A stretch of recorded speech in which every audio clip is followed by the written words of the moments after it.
Hi, it's Wednesday night, Q&A Wednesday, 6 o'clock Pacific Standard Time. That's what that actually stood for, PST. I know you see that on there and you're like, what? Pacific Standard Time, Pacific Northwest. I've had an incredible day today. Not going to lie, it's been a little rough between getting a root canal, my first ever, on Monday, and then discovering I had one heck of an infection. I'm on one heavy dose of antibiotics, and it's pretty much kicked my butt today. So it's been a little wild. I apologize to all my clients that kind of had to do some shuffling, but I definitely wanted to be on here tonight because I love this. I know I'm a little weird, but I enjoy kind of giving you some education about how health really works, the truth outside social media, and what the media would have you think. I enjoy telling you the truth, so that's a little bit about what we're doing. And this is a great topic. It has a lot to do with one we did not too long ago about how much food you should eat. But I hear a lot. Again, I educate right from the get-go. It's amazing to me how many people don't understand nutrition, but of course, nobody teaches it. Nobody teaches it in school. Nobody teaches it, unless you take a specific nutrition class. And even then, a lot of it is, it's amazing sometimes to me how much science and research is conflicting. There's a lot of conflicting information, and that some of it's, wow. Yeah, let's not just go into that today, but we'll talk a little bit about macros, what they are, and how many are for you, right? And then also I had a request last week to talk a little bit about the day in the life of a competitor, and considering I am 11 weeks and 1 day out, I can tell you a little bit about that. So plus we just got finished with some great, incredible competitions this weekend. Congratulations to all my clients that competed this weekend. They did so awesome. I'm so proud. It's like being a parent all over again. I get to be a proud coach. They did an amazing job. You made Fillmore Fitness proud. They're all sporting their jackets that say Fillmore Fitness, and we kind of come in quietly and kind of spring like lions and do a great job. So I'm super, super happy for them. Got to have a lot of fun at the BTB booth at the Emerald Cup this last weekend and represent one of my sponsors. Had a great time. Got to show off some scrunch butt leggings. If you haven't seen those yet, oh my word. If you already have a booty, it just makes them look good. And if you're working on a booty, it will support and still make it look good. So if you haven't checked those out, go to beneaththebar.com. Yeah, those things are bomb. I just wandered around in those all night. Lots of compliments. Sent lots of girls out in those. Those were pretty awesome. So, anyway, so let's get to our topic tonight. We're going to talk a little bit about how many macros are appropriate for you. Hi, James. Yes, I've been watching where all you've been eating restaurant-wise this week. So just so you know, I've been paying attention. Let's talk a little bit about what's appropriate. So I get this one a lot. Hey, what percentage should I be eating of proteins? What percentage of carbohydrates? And what I'm going to tell you is, honestly, it depends on your goals. It depends on who you are, what your DNA has given you. Honestly, if you look at your parents, you're going to kind of have a clue as to what you're going to look like as you get older. So, take that as part of the research on how your body's going to respond to nutrients. But let's talk a little bit about what macros are. It's kind of the big buzzword you've probably all heard of, if it fits your macros, which technically, when I'm teaching people to eat really healthy and sustainable, that's kind of what we're doing is, there's a certain amount of each nutrient that you really need. And so you're trying to pick things that fit within your macro guidelines. So macronutrients are the major nutrients that we eat in order to get the daily energy that we need. And Jenny says she's been logging her food. Good girl. Love it when people do the things that they know they need to do. So the macronutrients include protein. Okay, and we'll talk about a little bit about what each of these do. Protein, carbohydrates, and fats. And you know what? They're all necessary to some degree, even though, and if you look throughout time, you can see that all of the diets have done this and that. You got Atkins, which is low carb. You've got the low fat diet. I mean, seriously, like, you could go crazy just trying to track down which one works best for you. But honestly, it really depends on what your goals are, how your body responds. If you have any dietary issues, I've worked with all kinds of people, with inflammation issues, Crohn's disease, gout. I mean, you name it. I have to do a lot of research because I don't always have the answer or know enough about it. So when I'm doing a little bit of nutritional counseling, obviously I can't prescribe diets, but I can at least guide them in the right directions and help them just pay attention honestly to what makes their body feel good and helps it run efficiently. We want to give our bodies the best fuel that we possibly can. So, hi Rossi. Hi, everybody's popping on today. Awesome. So, hi Mauricia. Okay, so macros. So for those of you that don't know what macros do, each of them have their own place. Protein is what helps you build muscle. Okay. Carbohydrates is your energy source, and fats actually help all your hormones and your body process all of the foods and nutrients that you eat and help your body run correctly. So they're all to some degree necessary.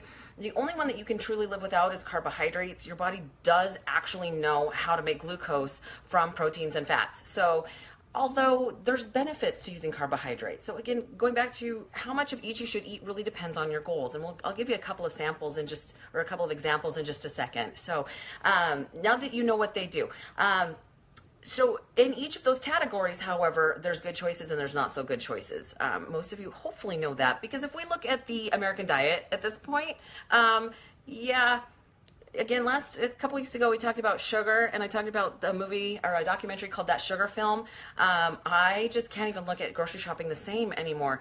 We Americans eat such crap. It's processed, nasty filth, and then we wonder why our bodies don't work efficiently. I also read some research this morning, which I totally already agree with, but they kind of put it in a new way. You guys realize that our body's ability to store things in fat, and the reason why our body stores fat, or that's our storage unit of the bodies, the fat cells, is that we eat so many toxins that our bodies have to have a way to protect ourselves from those toxins so that they don't poison us and kill us. So, as we're eating all these processed foods, and come on, read the ingredients, guys. There's a lot of garbage in these chemicals and things that our bodies were not designed to handle. Your body has to do something with them. So I digress. Back to what we're trying to accomplish. So when it comes to what the percentage of macros that you should have, again, it depends on your goals and your DNA. So for example, someone who is trying to grow more muscle might need actually not necessarily more protein. Actually, they need more carbohydrates, right? And we just talked about that some are good, some aren't so good. This obviously, the cleaner you eat, the better your body's going to function. So there's a huge difference carb-wise between, say, an apple or a sweet potato versus a processed carbohydrate, which might be, my favorite example is a Pop-Tart or ice cream. I mean, they're obviously two different products.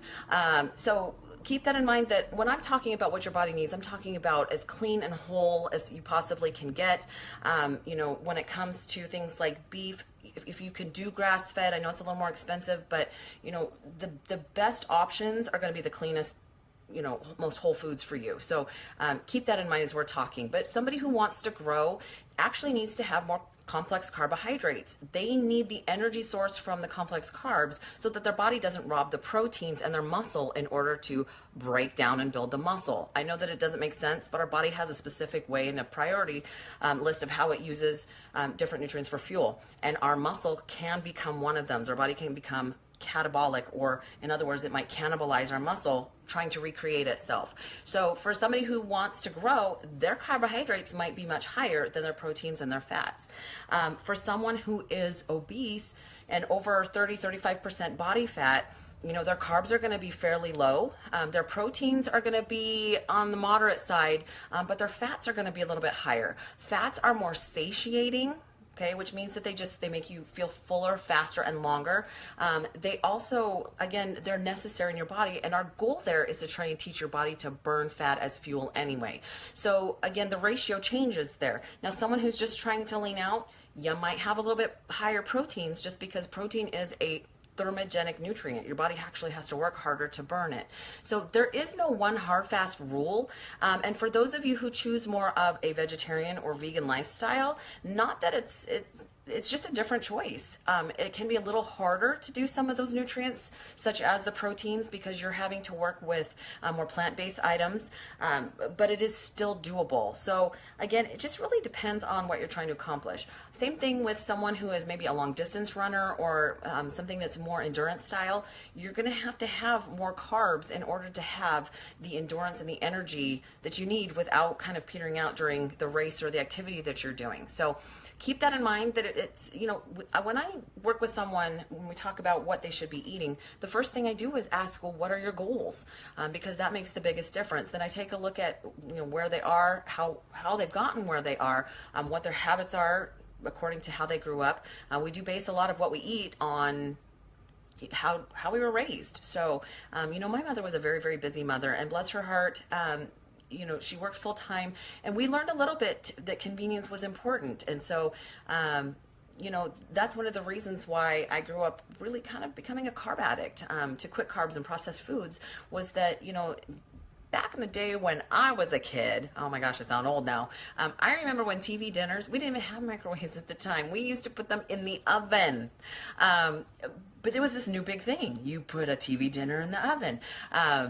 None of these fast freezer meals that you throw in the microwave and nuke them really quick. But still, it wasn't necessarily the best option. There's still things in them that help preserve them. So I'm a product of my growing up, but I've learned over time that wasn't the best options. So just something that really quickly popped into my head. Okay, so I've got some questions here. Hold on. Is it better to slowly incorporate your diet or just jump into it? James, I'm going to tell you that it's actually better to slowly incorporate things into your diet, and with the exception of sugar. To be honest, if you can cut sugar out completely, sugar is definitely an addictive substance. It actually lights up the same part of your brain. It releases dopamine.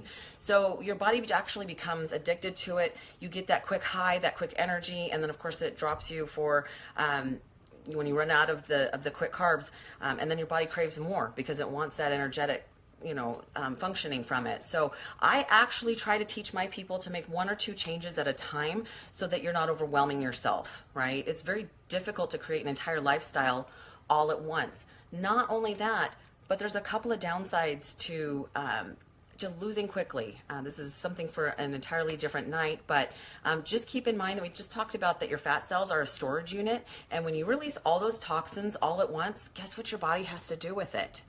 Has to deal with it all over again. And when people are struggling to get healthy and all of a sudden they get sick, that's a whole nother level of issues that they have to take care of. So, that's just something to think about. We'll talk about that more on another time. I just find it a fascinating piece of information. So for those of you, really in the beginning, what I'm going to tell you is the first thing that you should do is track your food. Even if you haven't made any changes, the first thing I challenge all of my clients to do is to track, because that is a new tool. And yes, it takes time. So once they start doing that, they can start looking over what they normally eat and start saying, okay, wow, there's a few things that have way too much sugar, way too much sodium. Maybe I need to cut those things out.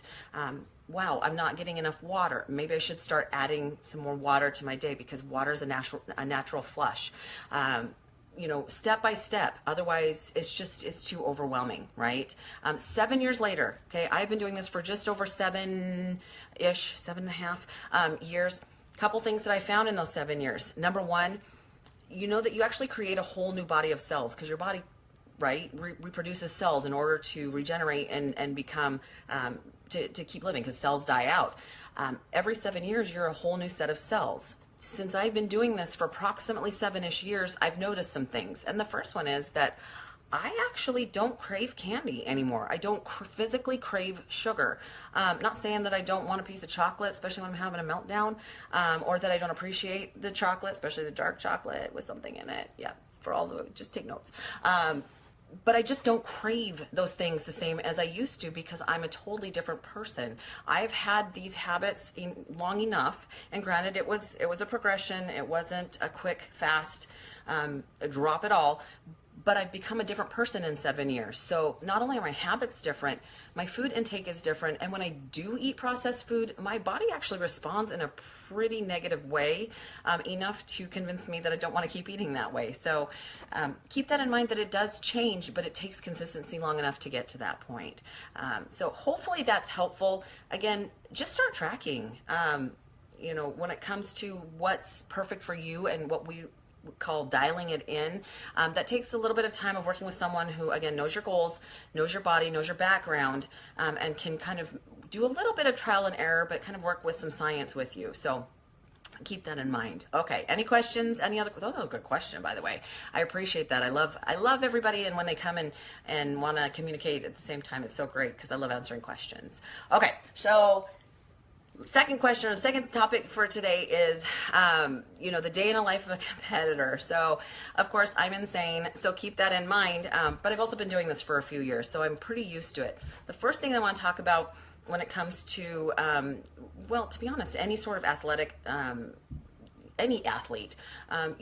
One of the things that I've learned in the last few years is that you can't just have an on and an off season like a lot of competitors do. If it's something that you enjoy doing and you want to continue to do it, you have to remember that you're an athlete at all times, which means you can't just go off season and eat like all the things that you missed out on and put on 50 pounds. It's going to be really, really difficult to take that back off. So I don't necessarily eat this at a deficit when I'm on season, or when I'm off season, sorry. But I do eat very, very clean. So the goal when I'm building, or I call it growth season at this point, is to put muscle back on, and I do have to have a surplus of calories to do so. I just do it very, very clean and lean so that I'm not putting a lot of fat on that I have to burn off for my on season or my prep. So here's kind of how my day, I carb cycle, so it's a little bit different. But coming from my background of starting out as just a regular competitor at a local level, first thing I usually do is I wake up at 5 a.m. and I do my fasted cardio, and of course depends on the season, but right now that would be 45 minutes before I eat breakfast. So 5 a.m. After that, I get ready, I get the kids ready, I eat breakfast. I actually eat 6 meals a day at this point. I usually train my clients to eat the same for a couple of reasons, but for me, it just keeps my body fueled for the day and keeps it going. I need those nutrients. By 9 o'clock, I've got the kids out to school. That's usually my first appointment for the day.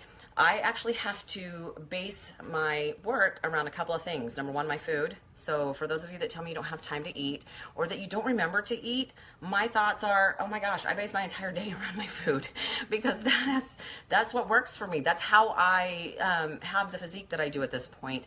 But I also have to base how many clients I take on depending on where I am in the season, because as I'm starting to eat at a deficit, I don't have as much energy as I do when I'm on growth season. So right now I usually have 4 to 5 clients a day, plus numerous random errands. When you have 5 kids, you run like a crazy person, to be honest. And not only do I own my own business, but my husband does as well. So I do a lot of the work there. It's a little bit crazy. So just keep that in mind. If I can do this, anybody can do this. So Jenny wants to know about fasted cardio and how long you should do that. We'll talk about that in a second. That's a good question. So during the day, again, I eat every 2.5 to 3 hours. By the way, I used to, when I was eating pretty much the same foods every day, I would prep twice a week. I would do food prep. I would usually do Sunday nights and Wednesday nights, and I would just make bulk, and I would lay it all out, measure it all out in little containers, stick it in the fridge, because that's the only way that I can make it work. It has to be fast. I have to be able to grab and go. My life is that busy. At this point, because my food changes throughout the week, I kind of have to do a little bit of food prep about every 2.5, 3 days, just because my food changes a little bit during my carb cycle. On depletion days, I get a little bit more in the way of fats in order to make up my calories. So food prep is kind of the bane of my existence right now, but it works, and my food's always prepped. I've always got a cooler in my car, and I'm good to go. So by late afternoon, I'm getting ready to do my own workout. I know a lot of people used to say, well, you're already at the gym, that should be super easy. Do you really think I want to be there after I've been there all day? I love my people, but at some point I just want to go home and veg. That just doesn't happen very often. By 9 p.m., I have gotten my workout in, another meal. I've done a second cardio at this point. I got to be pretty lean this time around for a couple national shows that I'm preparing to do, but that's part of it. And then honestly, I shower and I go to bed. Right now, I'm already aware that I don't get enough sleep.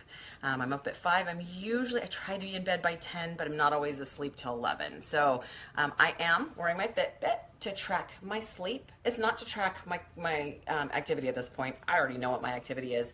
It is to track my sleep, because part of the process of becoming healthy is that's one of the spokes, right? We're talking about cardio, strength training, nutrition, sleep, and reducing stress. So that is part of it, and I am paying attention. I'm working on it. The balance changes a little bit the closer I get to a show. So thoughts on fasted cardio. There's a lot of research, and again, it's all conflicting, but to be honest, because I do cardio twice a day, I actually believe in fasted cardio. I think that it taps hopefully into my fat stores faster. in order to burn off some of the fat. I tend to hold my fat in my hips and thighs. So I happen to have done enough research that I know that cardio is necessary for my body in order to burn that. Not that people, women that hold their fat in their abdominal area shouldn't do cardio. It is necessary for everybody. It's your fat burn and your heart health, but you actually have to lean more towards the food intake. That's really where the reduction and the necessity comes in to pay attention to. So everything's important. It just changes balance-wise as to which part is more heavily important to that. So I know that that's not super fun. Let me, however, tell you about my first prep. That's a good one, because I tell people how fun that really was. Every season I kind of use the word struggle, but it's never the same. My first season, I went from 25% body fat to being on stage at about 12. Now, granted, I did figure back then, but I didn't work full-time at the time. I do now. I work full-time plus some. But I literally got to the point where I remember my coach at the time telling me that there would be a time where I would not want to actually talk to people, which I love to talk. So I couldn't imagine that that was even an option, but it did. It came to the day that I just remember sitting and talking to somebody, and she asked me a question, and I just went, okay. I just didn't have the energy. I literally did not have the energy my first season. It was about a 16-week prep, so probably the last 5-6 weeks, I did not have the energy to get up and down the stairs of the house that we were living at the time. I would actually get to the top of the stairs. I would look down, remember that I'd forgotten something, and I would cry because I knew that if I got down, I couldn't get back up. I literally got stuck in my house. My oldest at the time turned 16 and had my minivan. By the way, I no longer drive a minivan, done with that kind of thing. But we had a 4-inch lifted black Ford Excursion, and I couldn't climb in it. So, yeah. So when people tell me how they're feeling through prep and they're, commiserating, and yeah, I mean, it's hard. It really is. But I just giggle because I've already been there. So I know how hard it is. I know how difficult it is to get through prep, but it's doable. And, to me, I was just trying to prove something to myself and keep myself in check. And I kind of became addicted to the sport. And so I really do love not just being on stage, but being in back with my competitors as they get ready to get on stage and really being excited about that. It's a pretty thrilling experience. So I love helping people. So that's just part of what I do. But anyway, so hopefully that's at least a little bit helpful. I know you're probably expecting it to be super exciting, like, I don't know, stardom. I have lots of people, Melissa, you're a celebrity now. Yep. And I still put my pants on the same way, one leg at a time. And I still get my hiney out the door in the morning, and I still work my hiney off. So that's just how life goes. I have a lot I want to accomplish in this lifetime. So for next week, definitely send me some questions. I love it. Doing a lot of research recently on hormones, so that might be something that we can touch on, especially for women. Might have a special guest here in the next week or two, so I'm excited about that as well. And for this season, we do have one more competition that we're going to be attending down in Bend, Oregon, Memorial Day weekend. It is a super fabulous show put on by Dominic Current called the Cascadian, and I've been to the show. It's amazing. Super excited to visit down there. And then we are done, at least with competitors, until fall shows, Night of Champions. It's coming fast. I think we decided, 24 weeks? So it's on its way. Anyway, have an incredible night. Again, if you have questions, please leave a comment below. You can also email me at melissa@fillmorefitness.com because I get the majority of my questions and my interests from you. That's how I like to respond. Why not give you the information and the education that you want to have? So have an incredible night. Enjoy the sun. I am quite enjoying the weather. I know it's hot out tonight. It just means I don't freeze, so it's a great option. But have a good one. We'll talk to you next week, next Wednesday on Q&A Wednesday.